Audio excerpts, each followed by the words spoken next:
নমস্কার বন্ধুরা, আমি কোজাগরি আবারও চলে এসেছি তোমাদের সামনে একটা ভিডিও উপস্থাপন করব বলে। অবশ্যই এই পৌষ মাস সংক্রান্ত ভিডিও। বন্ধুরা, আমরা সকলেই জানি অঘ্রাণ পৌষ মাস হলো মা লক্ষ্মীর মাস। অঘ্রাণ মাস আমরা অতিক্রম করে ফেলেছি, এরপর চলে এসেছে পৌষ মাস। তাই বন্ধুরা, এই পৌষ মাসে যদি তুমি এই ক্রিয়াগুলি সম্পন্ন করতে পারো, এই টোটকা উপাচারগুলি যদি সম্পন্ন করতে পারো মনে আস্থা, ভগবানের উপর আস্থা, বিশ্বাস আর মনে পজিটিভিটি রেখে, তবে অবশ্যই তুমি হাতে নাতে ফললাভ করবে। গরিব থেকে ধনী হতে পারবে তুমি। বন্ধুরা, আমি অমি মা চ্যানেলে তোমাদের আবারও সুস্বাগতম। আশা করি সকলে ভালো আছো, সুস্থও আছো, আমিও আছি। বন্ধুরা, আজ যে টোটকাটি বলবো সেটি হলো এই পৌষ মাসের টোটকা উপাচার ক্রিয়া। হ্যাঁ বন্ধুরা, এই টোটকা উপাচার ক্রিয়াগুলি যদি করতে পারো মা লক্ষ্মীর ওপর আস্থার বিশ্বাস রেখে, তবে তুমি গরিব থেকে ধনী হতে পারবে। মাত্র 4টি টোটকা আমি তোমাদের সাথে আর শেয়ার করব। বন্ধুরা, বাস্তুশাস্ত্রে বলা আছে পাপোশের নিচে তোমার বাড়ির যে সদর দরজা, সেই সদর দরজার কাছে নিশ্চয়ই একটি পাপোশ আছে। আর সেই পাপোশের নিচে যদি এই 4টি উপাদান তুমি রাখতে পারো, তবে সোনায় সোহাগা হবে তোমার সংসার। ফুলে ফেঁপে উঠবে তোমার সংসার। পজিটিভ শক্তি ভরপুর থাকবে তোমার জীবনে এবং সংসারে। তোমার সংসারে মা লক্ষ্মীর কৃপা পড়বে। হ্যাঁ বন্ধুরা, ঠিকই শুনেছ।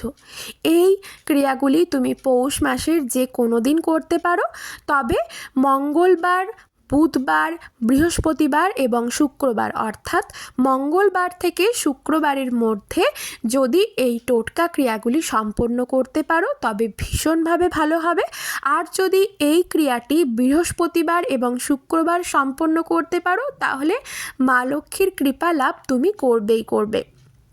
কি সেই বিশেষ 4টি জিনিস অবশ্যই তোমাদেরকে বলবো, তবে বন্ধুরা তার আগে বলে দিই, যদি আমার এই ভিডিওটি তোমাদের ভালো লেগে থাকে, তোমাদের যদি মনে লেগে থাকে, যদি মনে হয় যে হ্যাঁ এই ক্রিয়াটি করে দেখা যেতে পারে, তবে অবশ্যই তোমার আপনজনদের সাথে, তোমার বন্ধুদের সাথে এই ভিডিওটি শেয়ার করবে এই কারণেই যাতে তারাও তোমার মতো উপকৃত হতে পারে।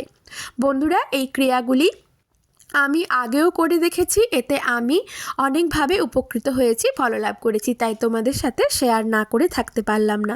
তবে অবশ্যই যে কোনো ক্রিয়া করলে মনে ভক্তি, ভগবানের উপর আস্থা, বিশ্বাস আর পজিটিভিটি রেখেই ক্রিয়াগুলি করবে। বন্ধুরা, আমরা সকলেই জানি আমাদেরকে কর্ম করতে হবে। কর্ম না করলে ফললাভের আশা করা বৃথা।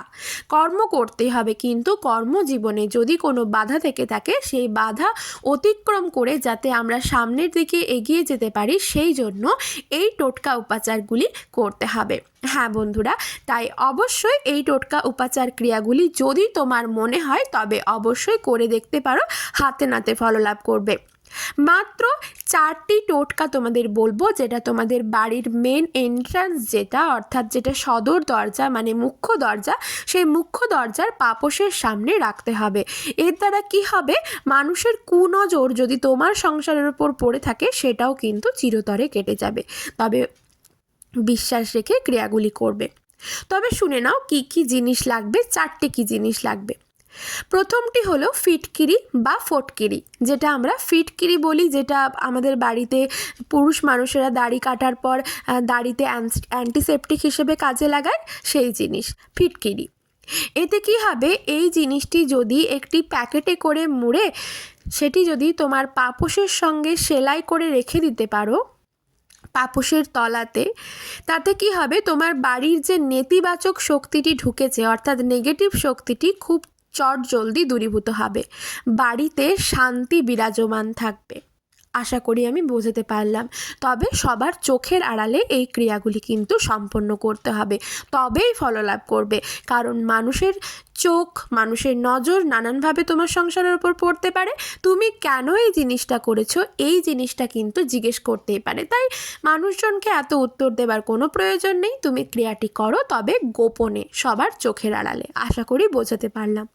2 নম্বর যেটা হলো সেটা হলো জবা ফুলের ডাল। হ্যাঁ বন্ধুরা, যেই জবা ফুল দিয়ে আমরা মায়ের আরাধনা করে থাকি, মাতৃশক্তির আরাধনা করে থাকি, এই জবা ফুল যেমন মাতৃশক্তির মানে মা দুর্গা, মা কালী, মা লক্ষ্মীকে অর্পণ করা যায়, তেমন কিন্তু বজরংবলীকেও দেওয়া যায়, এমনকি শিব বাবাকেও জবা ফুল দেওয়া যায়। এই জবা ফুলের ডাল দিয়ে তোমাকে আরেকটি ক্রিয়া করতে হবে, সেটা হলো তোমার বাড়ির সদর দরজার সামনে যে পাপোশটি, সেই পাপোশের নিচে যদি জবা ফুলের ডাল রাখতে পারো তবে অশুভ শক্তির বিনাশ ঘটবে চিরতরে। শুভ শক্তি বিরাজমান থাকবে তোমার বাড়িতে। বাড়ির সদর দরজার সামনে যদি পাপোশের নিচে জবা ফুলের ডাল রাখতে পারো তবে দীর্ঘদিন ধরে তোমার বাড়িতে যে অশান্তি চলছে, ঝগড়া চলছে, বিবাদ চলছে, তার অবসান ঘটবে চিরতরে। শান্তির পরিবেশ তৈরি হবে তোমার বাড়িতে। হ্যাঁ বন্ধুরা, সেক্ষেত্রে কি বলবে, তোমাদের হয়তো মনে হতে পারে যে একটা জবা গাছের ডাল কিভাবে রাখবো, ওইভাবে তো রাখা সম্ভব নয়, পাপোশটা ঝাড়বো, জবা ফুলের ডালটা, জবা গাছের ডালটা উঠে যাবে। সেক্ষেত্রে কি করবে, জবা গাছের ডালটিকে সুতোয় করে, হলুদ বা লাল সুতোয় করে ভালো করে বেঁধে নিয়ে একটি ছোট্ট ডাল নিবে, ভালো করে সুতোটি ডালের মধ্যে গিঁট দেবে, তারপর সেই সুতোটি একটি সূচ দিয়ে ভালো করে পাপোশের সঙ্গে আটকে রাখবে। এক্ষেত্রে তুমি খুব ছোট্ট ক্ষুদ্র একটি ডাল নিয়েও কিন্তু করতে পারো। ঠিক আছে, আশা করি বোঝাতে পারলাম। ডালটি নষ্ট হয়ে গেলে ডালটি কোনো জলাশয়ে ফেলে দেবে, ফেলে দেওয়ার পর আবার একটি ডাল, ছোট্ট একটি ডাল নিয়ে তুমি একইভাবে পাপোশের মধ্যে কিন্তু রাখতে পারো, পাপোশের তলায়। 3 নম্বর যেটা, সেটা হলো কালো সুতো বা কালো ধাগা। যে সুতো আমরা পায়ে বাঁধি, বাচ্চাদের কোমরে লাগায়, অনেকে গলায় পরি কবচ দিয়ে, সেই কালো সুতো বা কালো কার। বাস্তুশাস্ত্রে বলা আছে বাড়ির সদর দরজায় পাপোশের নিচে যদি কালো সুতো রাখতে পারো তবে কুনজর কাটবে, সাথে বাড়ির আয় উন্নতি বাড়বে, বাড়ি থেকে রোগ দূরীভূত হবে চিরতরে। বাড়ির যে আয়কর্তা তিনি প্রচুর পরিমাণে অর্থ লাভ করবেন মা লক্ষ্মীর কৃপায়। হ্যাঁ বন্ধুরা, ঠিকই শুনেছ, আমি কালো সুতোর কথাই বলছি। যদি কালো কার না রাখতে পারো সেক্ষেত্রে তুমি একটি কালো সুতো, মানে যে সুতো দিয়ে আমরা সেলাই করি সাধারণত, সেই কালো সুতোকেও কিন্তু পাপোশের একটি কর্নার করে বেঁধে রাখতে পারো, তেমন করলেও কিন্তু হবে। এই ক্রিয়াটি করলে বাস্তুশাস্ত্রেই বলা আছে যে বাড়ির সদর দরজায় পাপোশের নিচে রাখতে যদি পারো তবে সেখান থেকে কুনজর কাটবে। বন্ধুরা, ভালো জিনিস যেমন বাড়ির মেন দরজা অর্থাৎ সদর দরজা দিয়ে প্রবেশ করে, তেমনই কিন্তু খারাপ জিনিস অর্থাৎ নেগেটিভ জিনিসের প্রবেশও কিন্তু সেই বাড়ির মুখ্য দরজা দিয়েই ঘটে। তাই যেটাই ঢুকুক না কেন, সেটা ভালোই ঢুকুক মন্দই ঢুকুক, সেটা কিন্তু সেই পাপোশের ওপর দিয়েই কিন্তু যেতে হবে। তাই বন্ধুরা, এই ক্রিয়াগুলি যদি মনে বিশ্বাসটাকে করতে পারি তাতে ক্ষতি কি, খুব একটা তো ব্যয়বহুল নয়, খুব একটা তো অর্থ খরচা হবে না, সেক্ষেত্রে আমরা করেই দেখতে পারি। 3টি গেল, 3 নম্বরটি গেল। 4 নম্বর হলো কর্পূর। আমরা সকলেই জানি কর্পূর ভীষণভাবে নেগেটিভ শক্তি দূরীভূত করে, পজিটিভ শক্তি খুব ভালোভাবে টানে। আমরা এমনিতেও সাধারণভাবে যদি কর্পূর একটু জ্বালিয়ে রাখি কর্পূরদানির মধ্যে, সেক্ষেত্রে যে গন্ধটা চারিদিকে ছড়ায়, সেক্ষেত্রেও কিন্তু পজিটিভ শক্তি বিশালভাবে বাড়ির মধ্যে বিরাজমান থাকে, এটা কিন্তু আমরা সকলেই জানি।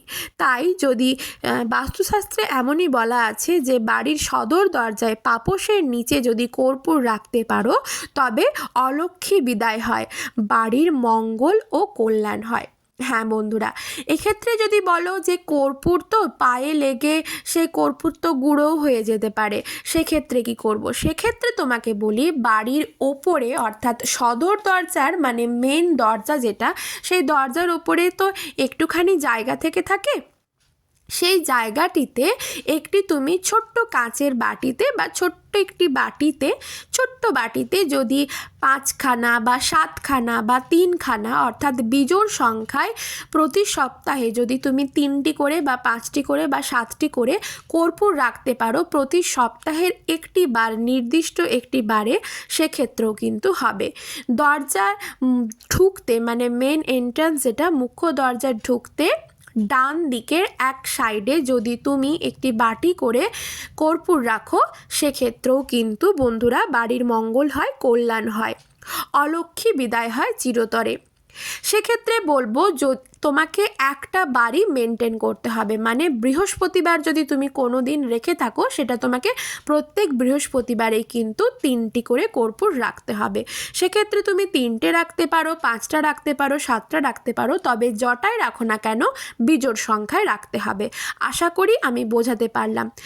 এরপর যদি তুমি সবকটি জিনিসকে একটি প্যাকেটের মধ্যে করে নিয়ে সেটিকে পাপোশের সাথে সেলাই করে রাখতে পারো, সেক্ষেত্রেও হবে, তাতেও কোনো অসুবিধে নেই। মানে আমি যে 4খানা জিনিস বললাম, ধরো একটা ফিটকিরি বললাম, 2 নম্বর বললাম জবা ফুলের মানে জবা গাছের ডাল, 3 নম্বর বললাম কালো সুতো, 4 নম্বর বললাম কর্পূর, এই সবকটি জিনিসকে যদি একটি প্যাকেটে মুড়ে ঢুকিয়ে প্যাকেটের মধ্যে ঢুকিয়ে পাপোশের সাথে সেলাই করে রাখতে পারো পাপোশের তলায়, তবে সেটাও চলবে। বন্ধুরা, এই ক্রিয়াগুলি করে দেখতে পারো, মনে বিশ্বাস রেখে, আস্থা রেখে, ভগবানের ওপর পজিটিভিটি রেখে ক্রিয়াগুলি করবে, সবার চোখের আড়ালে করবে। ক্রিয়াগুলি করে দেখো, 48 ঘন্টার মধ্যে হাতে নাতে ফললাভ করবে, মিরাকেল ঘটবে তোমার জীবনের সাথে। তবে বললাম বন্ধুরা, যা করবে সবার চোখের আড়ালে, প্রতিবেশীর চোখের আড়ালে। সবাই খুব ভালো থেকো।